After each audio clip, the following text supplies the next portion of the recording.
अस्सलाम वालेकुम स्टूडेंट्स। आज मैं आपको ग्रामर में संज्ञा नाउन के बारे में बताऊंगी। संसार में प्रत्येक वस्तु किसी न किसी नाम से जानी जाती है। व्याकरण में इसी नाम को संज्ञा कहते हैं। यहाँ पर कुछ पिक्चर्स दी हुई हैं और जिसमें आपको मालूम हो जाएगा कि संज्ञा किस किस तरीके से होती है। सबसे पहला है आगरा का ताजमहल मुगल सम्राट शाहजहां ने बनवाया, यानी कि आगरा जो हो गई वो जगह हो गई, ताजमहल ये जगह हो गई और सम्राट शाहजहां जो हो गए ये भी संज्ञा हो गई। गौतम बुद्ध ने लोगों को शांति और अहिंसा का उपदेश दिया। उपहार पाकर मेघा खुशी से कूदने लगी, तालाब में पक्षी किकोल रहे हैं। ऊपर लिखे वाक्यों में सभी रंगीन शब्द किसी वस्तु, प्राणी, स्थानीय भाव के नाम हैं। आगरा ताजमहल तालाब स्थान के नाम है, शाहजहां गौतम बुद्ध और मेघा प्राणियों के नाम है, उपहार वस्तु का नाम है, शांति, अहिंसा और खुशी भाव के नाम है, लोगों और पक्षियों प्राणियों की जाति के नाम हैं। ये सभी शब्द संज्ञा शब्द हैं। अतः कहा जा सकता है कि किसी प्राणी, वस्तु, स्थानीय भाव के नाम को संज्ञा कहते हैं। अब संज्ञा के भेद कौन कौन से हैं? संज्ञा के मुख्यतः 3 भेद हैं: व्यक्तिवाचक संज्ञा, जातिवाचक संज्ञा और भाववाचक संज्ञा। जातिवाचक संज्ञा कौन सी होती है? किसी संज्ञा शब्द किसी व्यक्ति, वस्तु या स्थान का बोध हो उसे व्यक्तिवाचक संज्ञा कहते हैं। जैसे कविता, उमेश, सौरभ, सचिन तेंदुलकर, लता मंगेशकर, हिमालय, गंगा, ये सब जो हैं ये आपके व्यक्तिवाचक हैं, यानी किसी न किसी तरीके से यहाँ पर किसी इंसान का नाम मालूम हो रहा है।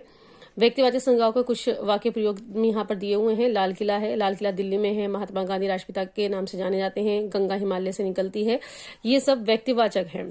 गंगा भी नाम होता है और मेरी कॉम भी नाम है, नंदन भी नाम है।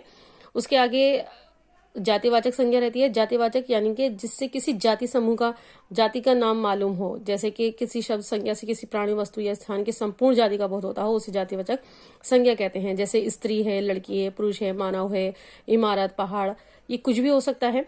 जातिवाचक संज्ञाओं के कुछ प्रयोग हैं यहाँ पर ताकि आपके समझ में आ जाए। इसको अच्छी तरीके से रीड कर लीजिए।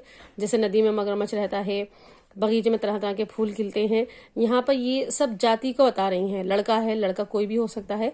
तो ये सब हाईलाइट जो कर रहे हैं या आपको जो भी दिखा रहे हैं वो जातिवाचक संज्ञा दिखा रहा है। उसके बाद आता है भाववाचक संख्या।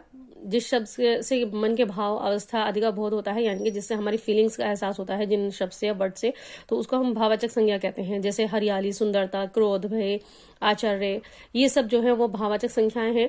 थकावट है, अच्छाई है, बुराई है, ये सब हमारी भाववाचक संख्या है। उसके भाववाचक संख्या को हमने जो कुछ व्याकरण संख्या के 2 भेद बताए हैं, और द्रव्यवाचक संज्ञा होता है, समूहवाचक संज्ञा होता है, यानी कि उनको हमने भाववाचक संख्याओं को भी हमने 2 तरीके से बांट दिया है, एक द्रव्यवाचक संख्या और एक समूहवाचक संख्या है। यानी कि जिन संज्ञा शब्द से किसी द्रव्य या पदार्थ का बोध होता है उसे द्रव्यवाचक संज्ञा कहते हैं। जैसे दाल है, चांदी, घी, तेल, पीतल, तांबा, प्लास्टिक आदि हैं, उनके हमें द्रव्यवाचक संज्ञा कहलाता है।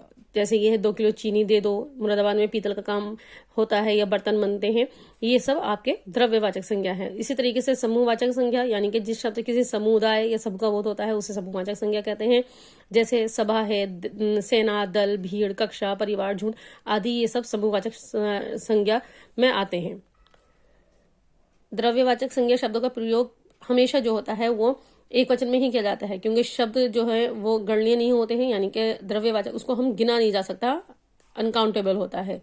इसी तरीके से समूहवाचक संज्ञा शब्दों का प्रयोग भी जो है वो एक ही वचन में होता है, सिंगुलर में ही होता है, क्योंकि ये जाति के सदस्यों के समूह को एक इकाई के रूप में व्यक्त करता है। जैसे भीड़ है, दल है, कक्षा है, तो ये हमारे सिंगुलर ही रहेंगे।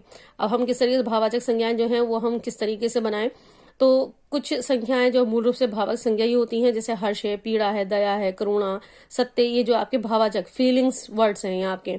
तो कुछ संख्याओं को हम जो है वो सर्वनाम और संज्ञा के प्रत्यय लगाकर बनाते हैं और उनकी जो रूप है वो बदल जाता है। जैसे जातिवाचक संख्या है, पशु है हमारा, तो पशु तो कहेंगे उसको भाववाचक संज्ञा में कहेंगे सदस्य, सदस्यता, गुरु, गुरुतत्व, दानव, दानवता, ये हमारे वता, बड़पा, वन, ताई, पशु तत्व, वर्य, सी, ये जो हमारे हैं ये प्रत्यय लगे हुए हैं। जैसे मित्र है, यहाँ पर मित्रता, ये हमारा ता लगा हुआ है, तो यहाँ हमने इनको प्रत्यय लगाकर हम इनके जातिवाचक से भाववाचक संज्ञा में कन्वर्ट करते हैं। इसी तरीके से हमारा सर्वनाम से भाववाचक संज्ञा में बदलता है। जैसे सर्वनाम आहा, अहम है, निज है, सर्व है, सब है। तो इनसे हमारा इसमें हम भाववाचक संज्ञा किस तरीके से कन्वर्ट करते हैं, यहाँ पर आप अच्छी तरीके से रीडिंग कर लीजिएगा, इसकी समझ लीजिएगा। विशेषण से भाववाचक संज्ञा किस तरीके से बनाते हैं, जैसे अमीर है, ये हमारा विशेषण हुआ, लेकिन भाववाचक संख्या में हम जो कहेंगे उसको अमीरी कहेंगे, अकेला है अकेलापन कहेंगे, अच्छा अच्छाई। तो यहाँ पर प्रत्यय जोड़कर सब यहाँ पर एक विशेषण से है जो भाववाचक संज्ञा में चेंज किए गए हैं। जैसे चालाक है तो चालाकी रहेगा, भूखा है तो भूख रहेगा, शांत है तो शांति रहेगा। तो इसी तरीके से यहाँ क्रिया से भाववाचक संज्ञा बनाई है। क्रिया जैसे काटना, खोजना, डरना, चलना, घबराना है, तो उनसे भाववाचक संज्ञा जो बनाएंगी कटाई, खोज, डर, चाल, घबराहट, जीवन, ये सारी हमारी जो है वो भाववाचक संज्ञा बनती है। आइए हम देखते हैं कि हमने इस लेसन में क्या पढ़ा। पूरी यहाँ पर आपकी समरी दी हुई है।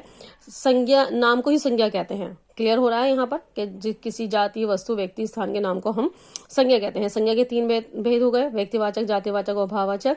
जातिवाचक संज्ञा के 2 भेद हो गए, द्रव्यवाचक और समूहवाचक हो गया। कभी कभी जातिवाचक संज्ञा का प्रयोग व्यक्तिवाचक संज्ञा के रूप में, व्यक्तिवाचक संज्ञा का प्रयोग जातिवाचक के रूप में हो जाता है, कन्वर्ट हो जाता है। जातिवाचक संख्याएं जो गणनीय होती हैं, द्रव्यवाचक और समूहवाचक संज्ञाओं का प्रयोग जो है प्रायः एक वचन में होता है, और भाववाचक संज्ञाओं की रचना जातिवाचक संज्ञा, सर्वनाम, विशेषण, क्रिया आदि अव्यय शब्दों से होती है। यानी कि जो आपको समझाया गया है वो आपकी समझ में आ गया होगा। अब इससे कनेक्टेड जो भी आपकी क्वेश्चन आंसर हैं या आपकी एक्सरसाइज है वो आपको करा दी गई है। आप उनको अच्छी तरीके से अपनी कॉपी में कर लें, समझ लें, और कोई प्रॉब्लम हो तो मुझसे डिस्कस कर लें। अस्सलाम वालेकुम।